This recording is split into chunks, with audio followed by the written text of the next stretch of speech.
Good morning, everyone. Good morning. Thank you all for coming, and you're most welcome. Last week, I did a presentation largely on our partnership with TEAS, so MAPC's partnership. And this week, I'm going to talk some about my travels after my time in Zambia. My preference is to speak loudly and not be mic'd, so I will stick to that, and I will speak very loudly so all of you can hear me. Thank you, Ed. Excellent. This is not a comprehensive travel log of all the places I visited, but I wanted to hit the major regions that I went to and try to decenter the idea of a single Holy Land and a single sacred place in the world. And I invite all of you to journey with me through this as we see some of the broader truth that is out there and see some of different people's truths in the sacred places in which they live and to which they go on their own pilgrimages. So that's the idea of today's presentation. It will, of course, include what we commonly understand as the Holy Land, but it will also go to different places. I carry on with teasing out the roots, my theme throughout the whole thing, and I'm using these three trees to represent the different lands that we'll be discussing. We have the Baobab tree, which is very common across the continent of Africa. We have the Cedars of Lebanon to represent the Near East. And we have a Bodhi tree, or a sacred fig tree is what they're sometimes called, which is the most sacred tree in India and the Indian subcontinent. So let us get started. We'll start with this quote. "Truth is like a baobab tree. One person's arms cannot embrace it." And this is a good quote to go along with this presentation because it gets to this idea that a single person and a single idea cannot grasp all the truth that is out there. And you have to have multiple people in order to get around a tree like this. On my farm growing up, we had a rather large sycamore tree, and we would often try to get our whole family to go around it. And it didn't even come close to the baobab. So let me open up by saying we, of course, have our own truth in Christianity. And we, of course, know that that is our truth, and that is where we place our faith, and that is the foundation of our belief. So this is not to say we need to change our truths according to the other truths people have. This is to say that there are many ways to get to a truth. So, truth, yes. Here are some more pictures of this baobab we were just in. You're actually able to enter. I feel like Winnie the Pooh getting stuck in the honey pot here. But actually inside it was a giant bat colony, which is difficult to see, but it's a bat colony, yeah. And these are the fruits of the baobab, which you don't commonly see. For some reason, most baobab trees throughout Africa, it's hard to see them in leaf. It's hard to see them in fruit. But this is what the fruit looks like. And it's coming up, which I know we often have fads of superfruits, but it's coming up as another superfruit in the world. So this is a major baobab tree in Senegal. And I'm going to start this presentation talking about Senegal, which is the first place I visited after leaving Zimbabwe, because I taught some in Zimbabwe after leaving Zambia. So this is the first place I consider part of my actual travels outside of it. And Senegal is not commonly considered a pilgrimage site for anybody, nor a place that is a foundation of any religion that's out there. But there is something very sacred in the land of Senegal. And it's also very pertinent to our celebration tomorrow of Martin Luther King Jr.'s birthday. So I'll talk briefly in Senegal about Gorée Island and the Door of No Return, and in English, the Monument of the African Renaissance. Quickly, this picture is some of the food that I was privileged to eat in the country of Senegal, which is in West Africa. It's the best food that I had on my entire journey. And to me, if you want to experience something holy, food is part of it. So this is a picture. I actually stayed with a family there. So I got home cooking from the mother, and it was good, spicy rice with lots of seafood. Senegalese food, put it on your menu whenever you can. Okay, I'll start with the Monument of African Renaissance. It's right here. It's actually a very new construction. It was made in 2010, or completed in 2010. An interesting fact, it was actually sponsored by the North Korean government. They're the ones who provided the funding because they couldn't get funding elsewhere. So this was actually a gift from the North Korean government.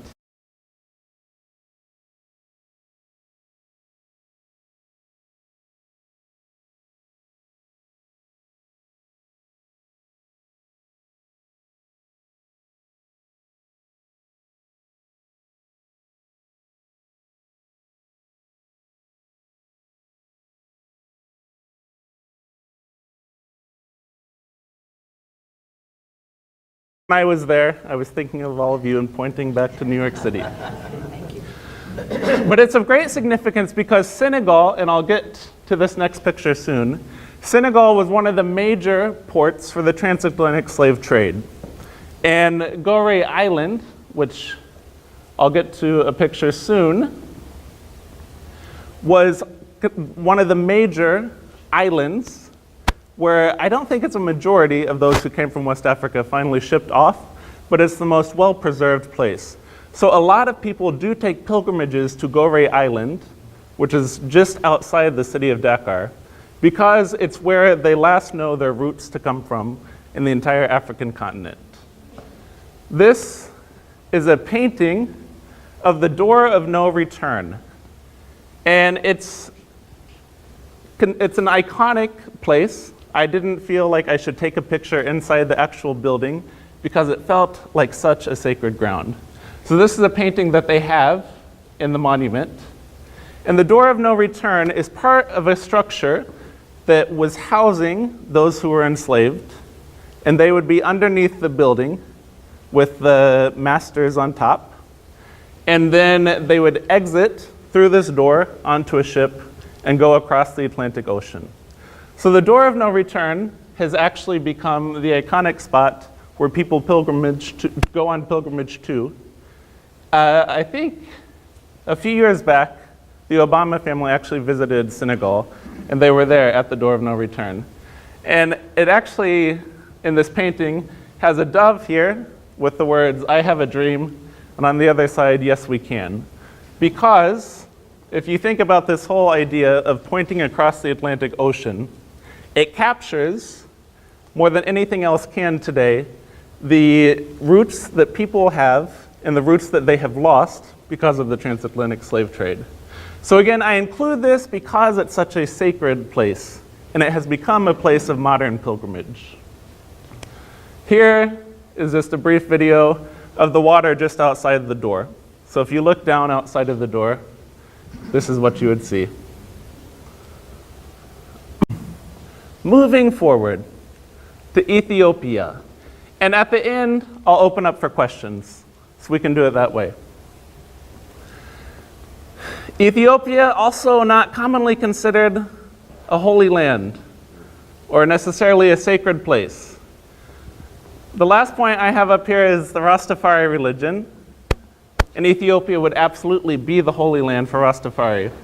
But it's also a sacred place within our own tradition, within Christianity, and also within Judaism.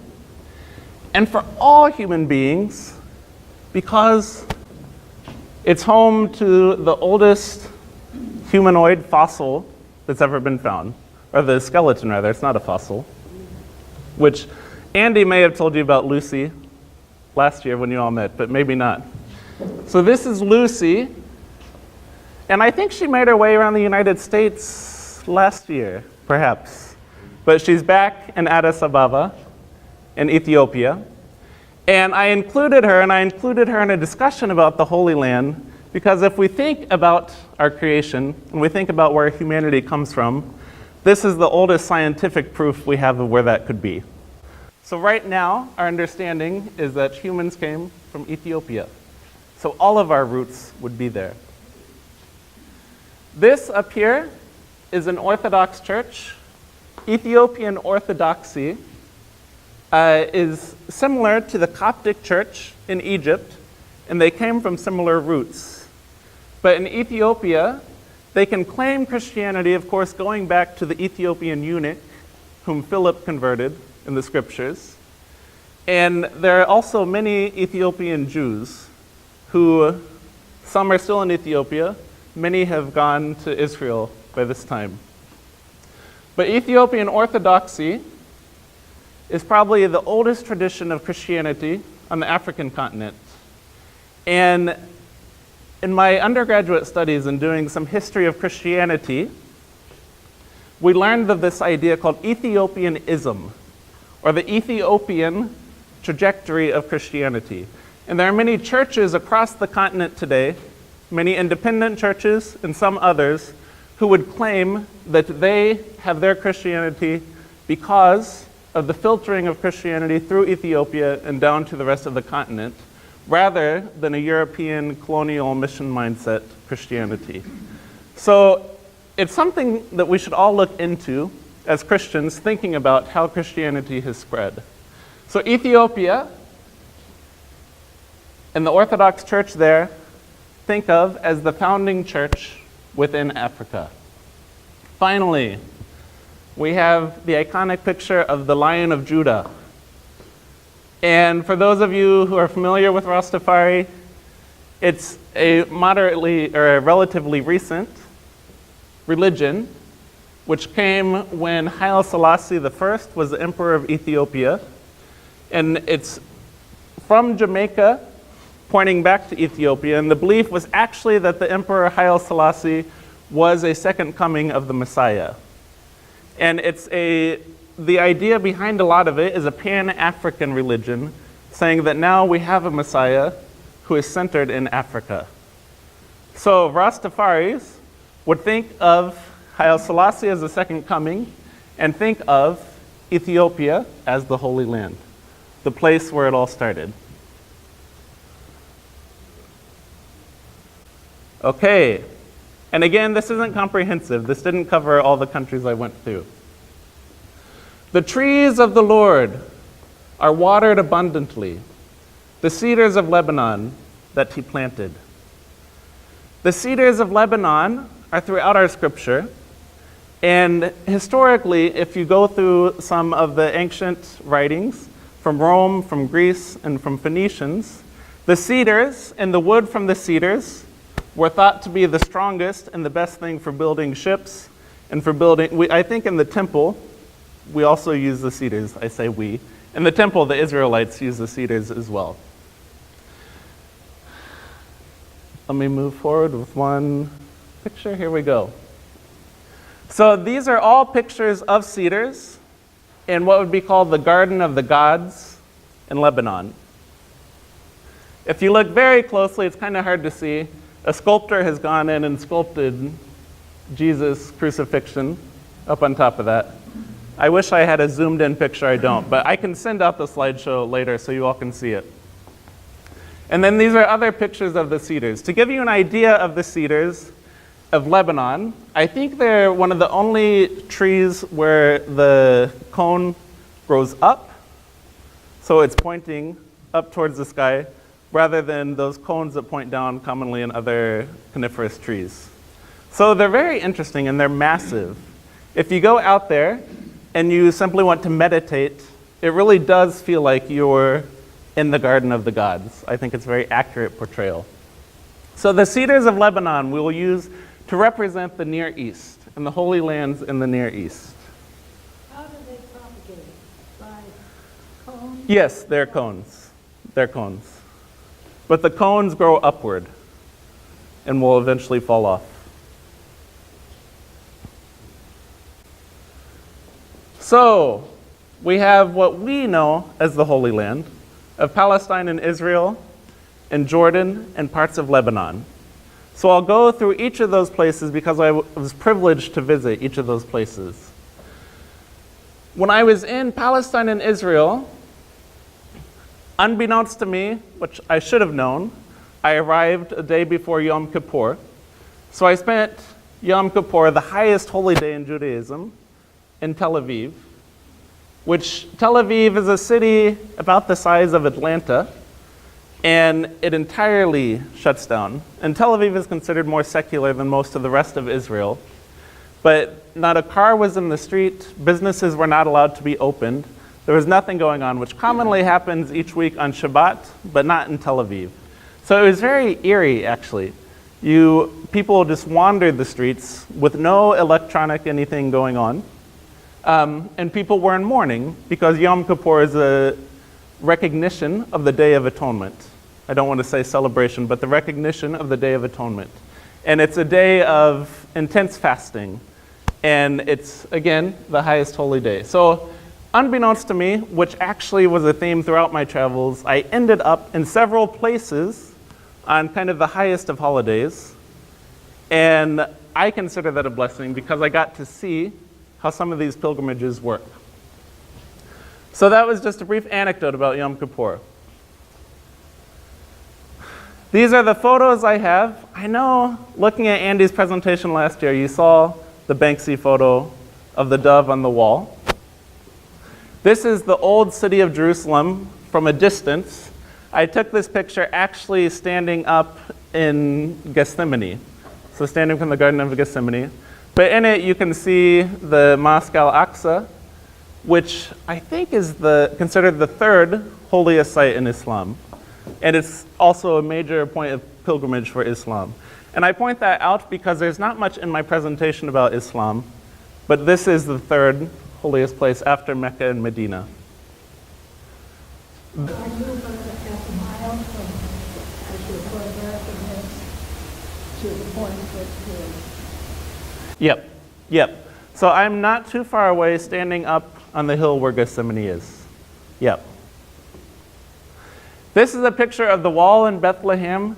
For the life of me, I couldn't find a picture I took actually of the birth site of Jesus Christ, or the place where the Nativity is thought to be. But I was able to visit the Church of the Nativity in Bethlehem and to visit the shepherds' fields where they are thought to have watched and received the announcement from the angels. Some of you may have gone to Israel and Palestine before and seen some of these things. I know Andy had some very interesting experiences actually in Bethlehem itself. I didn't have any conflict going on in Bethlehem while I was there, so I did not have the same experience in that sense. This is a picture of a monastery just outside of Bethlehem, out in the wilderness. And back in the day, is how I'll say it, they would carve into the rock walls and put their cells within the rock walls. And then they would have the church a little bit away. So this is a picture of some ancient Christianity. Going on to Jordan, we'll talk about Mount Nebo, the River Jordan and the baptism site. And then I won't talk much about Petra because it's not really a holy site, but it's a place where you stand in awe. This cross, where am I? This cross is standing at the church on the Mount Nebo. And Mount Nebo is where Moses, it's the last place he got to overlooking Canaan. So it's where he was thought to have looked over, and then remember, he wasn't allowed to enter the promised land. He died beforehand. And if you remember in Numbers, Moses holds up the staff, and the staff has a snake on it, and there is a plague of snakes. And this is a staff that you hold it up, and the snakes would go away. Or I think I have that story a bit mixed up. The serpents, yeah. Right. But they look at it. Yeah, definitely. So this is a representation of the staff being held up with the snakes. Here we have what's thought to be the baptism site of Jesus Christ, which is very pertinent. We talked about it last week. you can tell the river is not actually there anymore. So the Jordan River does exist, and the Jordan River is a little bit this way, but over the years, it has redirected and moved away from where they think it is. And again, this isn't a confirmed site. It's traditionally where they thought Jesus was baptized. But it's quite a small width. You can kind of see they've made it into a cross around it. But it's quite small, and that's accurate to what the river looks like today. It's a very short expanse. And if you are on one side, you're in Jordan, and if you're on the other side, you're in Israel. This is a photo of some churches on the way to the baptism site. They're Orthodox churches and a Catholic church. I think one is Armenian, one is Greek Orthodox, and one is a Catholic church. And then this is the iconic picture of the treasury in Petra. And again, Petra historically housed a lot of different people, and it's one of the wonders of the world. And there were different religious groups that ended up there, but it wasn't considered much of a religious site itself. I just included it because you should go there if you ever get a chance to. You'll stand in awe and say, how did human beings make this happen? And to Lebanon. I've already talked about the Cedars of Lebanon. This is the Wadi Kadisha, or the Kadisha Valley, which, has anyone heard of the Maronite Catholic Church? Yep. So Maronites were Armenian actually originally, and they had to flee into Lebanon. And they built their own housing. We saw the monasteries with the carvings out of the rock wall in the wilderness in Palestine.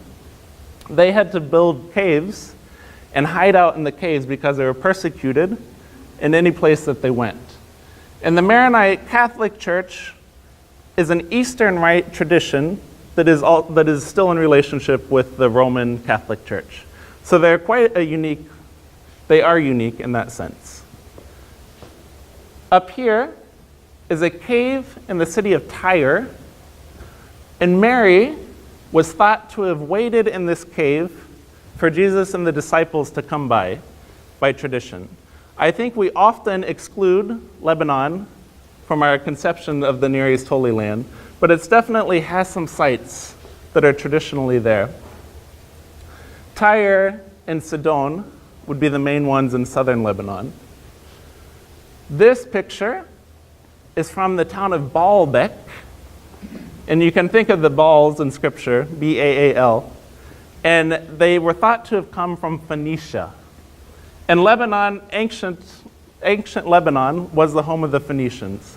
And they would consider themselves separate from the other ancient races that were there. So if you ever hear about Phoenicia, it's Lebanon, and the Baals were gods that came from this area. But this is actually a photo of some Roman ruins, and Baalbek, Lebanon has one of the best preserved Roman temples existing in the world today. I think after Palmyra, Syria was destroyed, it might have the best remaining temple. And it's a temple to Bacchus. So again, if you ever get a chance, you should go there. And we don't often think of the Roman history as sacred or as holy, but it would have been the holy site for the Romans at that time period. So again, Isn't there some fear now that part of that will be destroyed in the war that's going on? there is some fear. Baalbek is just on the other side of the mountains from Syria. Lebanon has hosted a lot of refugees from the conflict, but they haven't been too involved in the conflict itself, but there's always the possibility of things spilling over. Absolutely so. And Palmyra is not far, and it was a magnificent city destroyed. So similar things could happen, definitely so. So again, we have the Wadi Kadisha, where the Maronite monks hid out. We have the cave in Tyre, where Mary was actually thought to have sat and waited for her son, Jesus Christ. And we have the ruins here at Baalbek.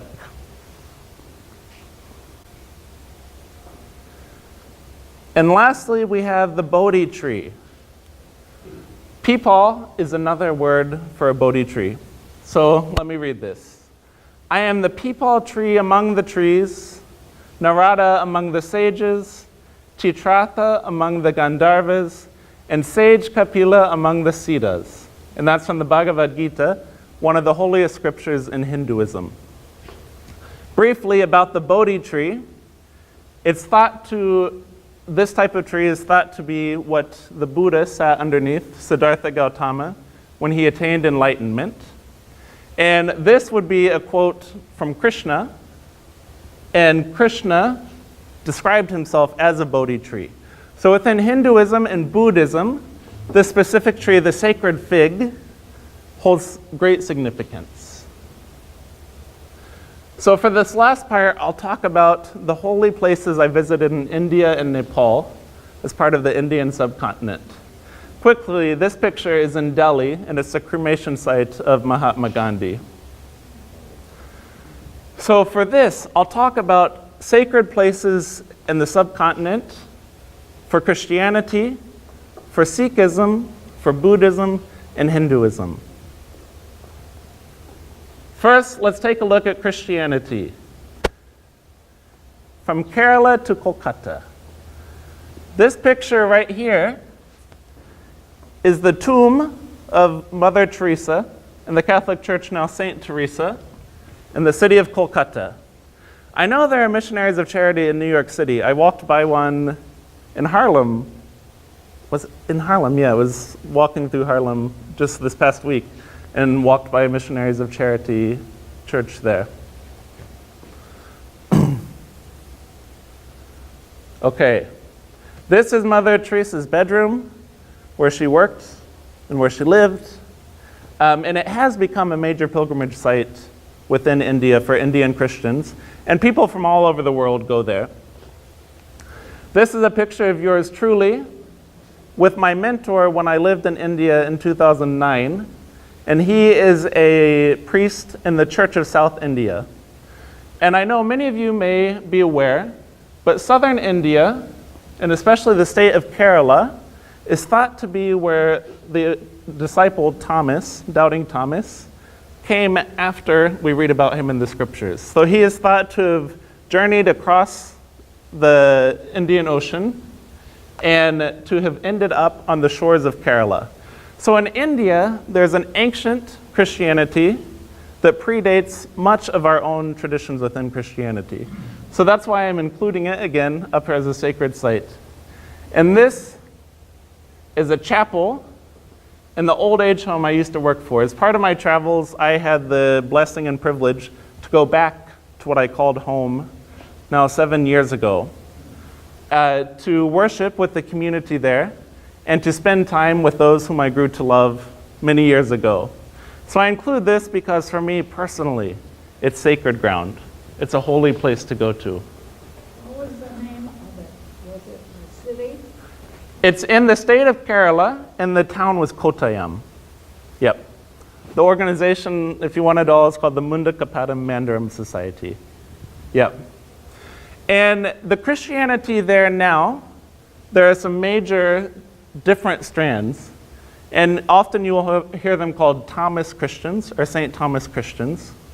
There is an ancient Syriac Orthodox church, one of the few churches that continues using the Aramaic language for ritual and for worship. There is a strand of Reformed Syriac churches called the Mar Thoma Church or the St. Thomas Church, and they would continue with an Orthodox worship rite but have Reformed theology as their basis. And then the other major church is the Church of South India, which conglomerated after a lot of the missionaries left India, and they took the Anglican Church, the Presbyterian Church, the Lutheran Church, the Methodist Church, several of the mainline churches that were there, formed a union and indigenized it. In the Church of South India, you can actually find several congregations in the United States as well, the Mar Thoma Church and the Church of South India. On we have Sikhism in the Punjab state of India, and also the Punjab region of Pakistan, which I didn't go into Pakistan, grew the faith of the Sikhs. So I'll talk about the Golden Temple in Langar. The Golden Temple is the pilgrimage site for Sikhs, and is considered the holiest place. It's home to a book known as Guru Granth Sahib. In Sikhism, there's a tradition of gurus who were those that propagated scriptures and that led the religion. But late in their history, they wrote down all the scriptures that had been written in a book and said, this is our final guru. This is our final leader. So it became a religion of the book rather than something that could be changed by people in the future. So they housed that actual book inside the temple, in the Holy of Holies within that temple, which again is a place where you can't take photos because it is considered such a sacred land. So you won't see the inside of it. This is what the Golden Temple looks like in day. I'll go back. This is what it looks like at night. When you walk around this compound, there's perpetual recitation of the scriptures in Guru Granth, in the book. And to me, it is one of the holiest places I've ever been, and where I have felt most able to actually be meditative. And I wasn't meditating on the Punjabi script of the Sikh religion, but it creates an atmosphere that really connects you to the divine.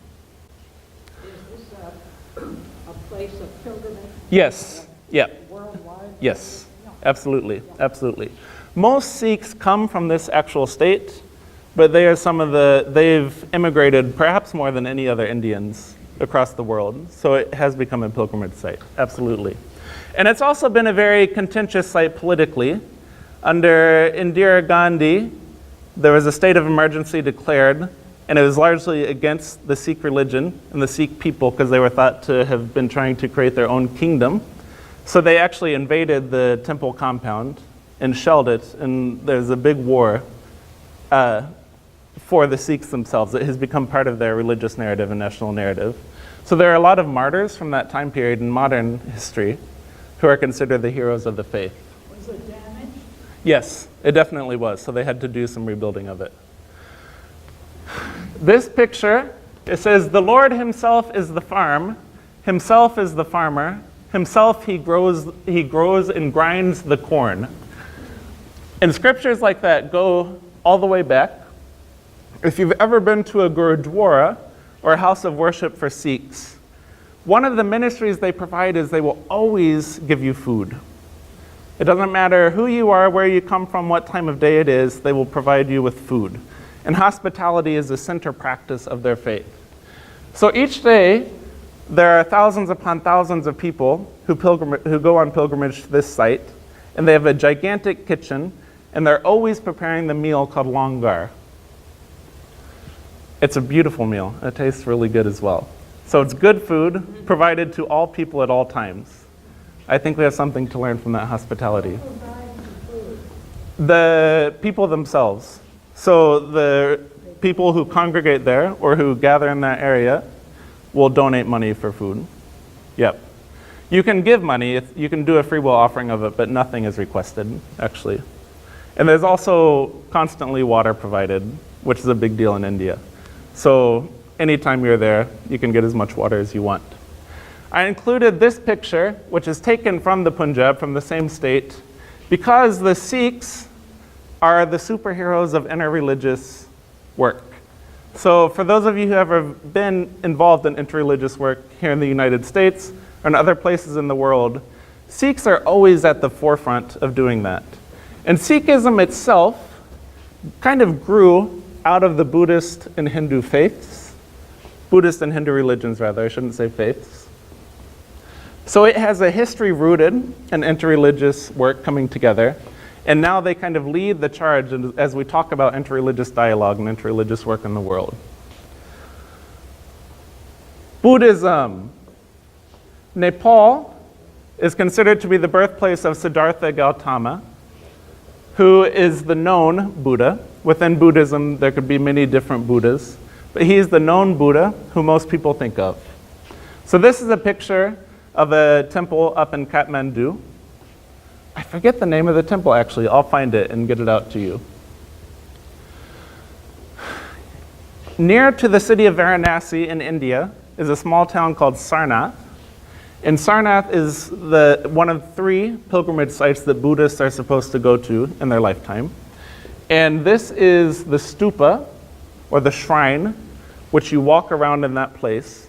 Sarnath is considered where Buddha actually started his public ministry, where he actually talked with the disciples about creating the Eightfold Path and started the teachings that continue within Buddhism till this day. He was famously in a deer park, so there were deer surrounding him as he was doing his teaching, and they still keep some deer in the place. This is a picture from Bhaktapur, Nepal, which was a Buddhist kingdom, and this would have been the temple town and the kingdom town. And it was actually heavily damaged by the earthquake a few years ago, and they're finally able to start rebuilding this area. In the interest of time, we'll keep going. Finally, to Hinduism.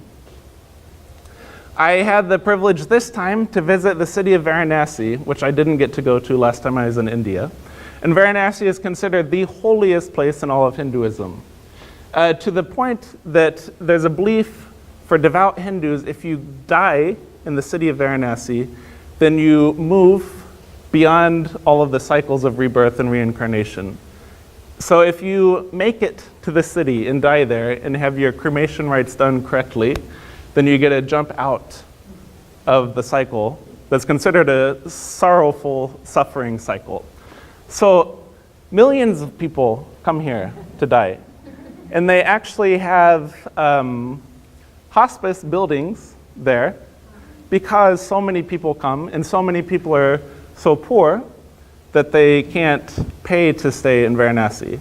So they have several giant hospice buildings where people are just coming in and they take care of them to die and then cremate them in the Ganges River. So this is a little shrine to Ganesh. And again, I said I happen to make it to places on the highest of holy days. So Diwali is considered one of the biggest celebrations in Hinduism. And in the city of Varanasi, they celebrate something called Dev Deepawali at the end term of Diwali. And Diwali is a festival of lights. Dev Deepawali is considered when the gods actually come down to earth and commune amongst the people. So on this day, the belief is that the gods were there amongst the people. So there were, again, millions and millions of people. It's the largest pilgrimage that happens in the country of India. What are gods? What are the gods? What are the gods? So in Hinduism, there are more gods than are actually counted, than can be counted, which we don't need to get too far into it. But there's a belief in kind of 3 major gods, and then a lot of children of those 3 gods and incarnations of those gods. G-A-J-T. Oh, Ghats. What are the gods? Ghats. So Ghats, the city lines the Ganges River, so it goes along it. And Ghats are steps that you go down to do your ritual cleansing. So all along the city, there are different steps that you walk down. Sorry, excellent question. How far is this from Benares? Benares is the old name of Varanasi. So Benares was the English pronunciation of Varanasi. Yep. These are some more pictures of it. So again, this is the Ganges River. All of these have the Ganges there. And the Ganges River is considered to be the source of most things in Hinduism. And if you are being cremated, you want your body to be floated down the Ganges River. It's considered a very sacred thing. So actually, as you walk along these ghats, the ghats there are several of them that are crematoriums, and you actually can witness the cremations happening there. If your body is floating down the Ganges, Mm-hmm. where does it end up? Where does it end up? Ultimately in the Bay of Bengal. So Yeah. it just floats to sea. Ultimately, yep. But most of your body is burned, so it'd just be a few. Yep. What are the little brown lines? Here? All, all along the edge of the water. There's a brown enclosure, and then there are little individual brown things with a white center. Are you looking at the big picture. Yes. Up here? No, yeah. as you Okay. go down. Yeah. All of that. So this design is made of flower petals and candles. So these are little oil, they're clay pots for oil candles. So at night, they would shine like this. They would light them all. Yeah. It's stunningly beautiful. And as part of it, they celebrate Dev Deepawali on the full moon, and this was the supermoon year. So that's my attempt at capturing the supermoon Now, who in Varanasi. all of this? Who maintains all of it? So there are hundreds of Jain and Hindu temples along the coast or along the banks of the Ganges River, and they would have societies just like we might have a fundraising society within the Christian churches in a certain place. So they have societies that maintain it, and it's also, I mean, the government of India really wants this place to continue on, so they would also be involved in it. The current prime minister is actually his parliament seat is in Varanasi, so they get a lot of money going their way. Definitely so. It's got to be the most polluted river. It is. It's very polluted. Yep.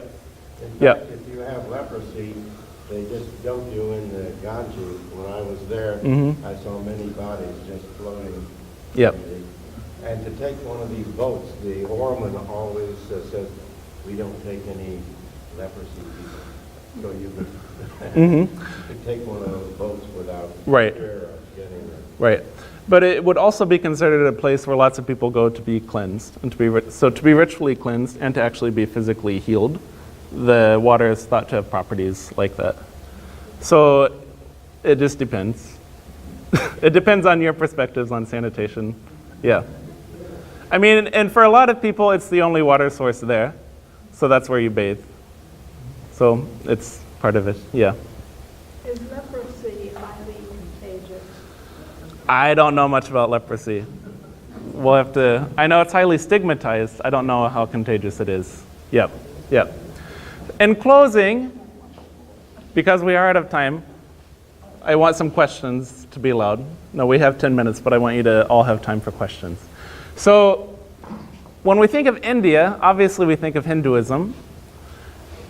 Buddhism is not a major religion in India anymore, but it is thought to be the founding place of Buddhism because it's where Buddha is thought to have opened his public ministry. And it actually, outside of Indonesia, has the most Muslims in the world. So it's the second largest Muslim country in the world, even though it's not even close to being majority Muslim itself, just by looking at the sheer number of people who are in India. So we have, again, in the subcontinent, holy spots for Christianity, for Sikhism, for Buddhism, and for Hinduism. There would also be holy sites for Jainism, which is another religion closely associated with Hinduism. And in closing entirely, again, thank you for going on this pilgrimage with me. We'll have questions, don't worry. Let me give my final spiel. Thank you for going on this pilgrimage with me to the different holy sites to get a glimpse of the truth that necessarily can't be grasped by one person trying to wrap his or her arms around the baobab tree. I like the image of trees because it's a living image, and we have this idea of roots being stuck into the ground, but also the idea of the seeds spreading, as would happen with the cedars. And I personally always crave for more pilgrimage opportunities within Christianity. And I find it a large part of my own faith journey, thinking about doing physical walks, drives, or flights, however you can get there, to see where it is we come from and to see where it is the church as it is today comes from. So I have a personal project where I'm always trying to come up with places, and especially within Protestantism, because we have removed ourselves from a lot of what other Christians would consider pilgrimage sites. which would be burial places of some of the saints, which would be places where the Virgin Mary is thought to have appeared. We really only have the Holy Land in the Near East that we consider a pilgrimage site for us. So if you know of pilgrimage sites for Protestant Christianity, or if you know of sacred ground that we could think of as places we can go to actually physically enact our devotion, I would love to have that conversation with you sometime, so do let me know. So what questions do you have? I know I blurred through a lot, and this covered many places. I'll put this final slide up there to encourage you to come next week. This is a picture of the Great Rift Valley in Kenya, because I also visited Kenya and didn't want to get it short shrift since I didn't include it in this presentation. Next week, I'll be talking about lessons from the church in the global south that we need to learn. So questions on today's presentation? Yes, Ed. In the Sikh slide, there was all about the Lord, yeah, this one. The Lord himself was on. Now, is it, I realize there's one God, but do they consider the Lord the way we consider God? So they wouldn't consider Yahweh the God or God the Father whom we think of, but they would think of a single supreme being who they call the Lord. So, Yep. Other questions? How much time cumulatively have you spent in India? Cumulatively, I have spent around 15 months. Your number of trips? Number of trips, I've been 3 times. Yep. To different places. Yep. Others? Notice that the cross is the central Mm-hmm. feature in this lower Yep. right hand. Yep, it is. Definitely so. And what do they think of Jesus? How do they categorize him? In Sikhism. So Sikhism, again, kind of brought together some elements of Hinduism and Buddhism. Hinduism is a very inclusive religion and allows for, they would say that gods whom we believe in can be part of their pantheon. So there are even some Hindus who are Christian and continue within their Hinduism by saying that Jesus is a god amongst them. But that's not true across the board. And Hinduism is such a diverse religion. And I think when the British colonized India, they kind of made it a single conglomeration, whereas it's very localized from place to place whom people might believe in. But yeah, there's not a single answer of who they would say Jesus Christ is. And they wouldn't have the same, of course, idea of Jesus Christ as the way to salvation that we would have. But there would definitely be respect for him. Yep. Yes? Do they go into the Golden Temple? Yes, you are able to walk through. Yep. So inside, they have the book open and somebody's reading it perpetually. And they actually have, I think, ostrich feathers, but they fan it, like you might see in movies about old kingdoms where they're fanning the king. They're fanning the book. And part of that is to keep dust off of it. And they will play small bellows, organs, and things like that within it.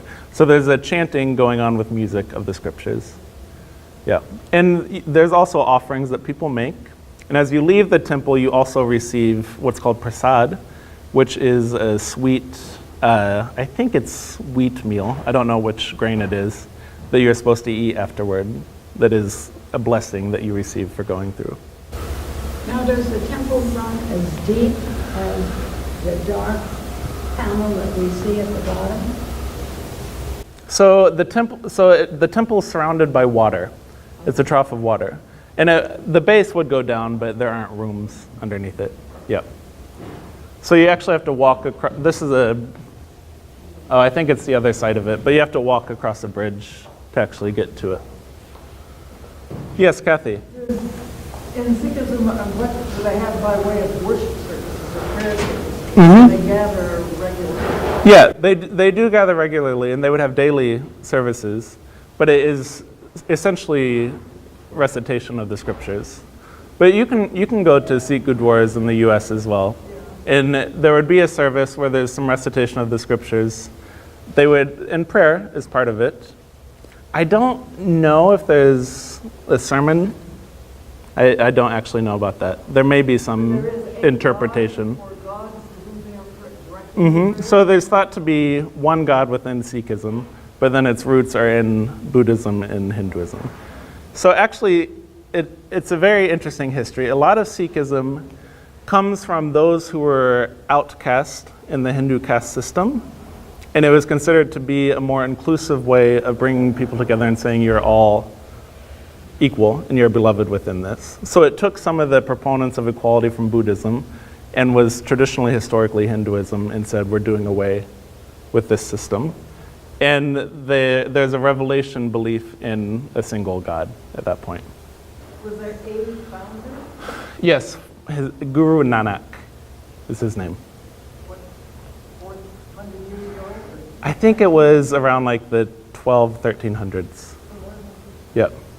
Is there an order of priests or any? I don't actually know that. Yeah, I don't know how leadership is raised within the Sikh tradition. We have so many cab drivers. Yeah, And yep, car drivers in New York who are Sikh. yep, definitely so. Other questions or comments? I like your interest in Sikhism. You need to work with the microphone for some of us. Yeah. It's hard to hear. Yeah, I understand, Martha. So for next week, I'll get mic'd for that sake. Yep. And I'll talk to you more if you have questions too. Is there an area in New York City that's a Sikh community? Do you know? You all know New York City better than I do. I would guess if there's an area that is heavily Indian, there would definitely be a lot of Sikhs within it. And there are Gurdwaras, which is the temple within Sikhism across the United States. Yep. Yep. All right. Thank you for coming. I appreciate it. Hope to see you next week.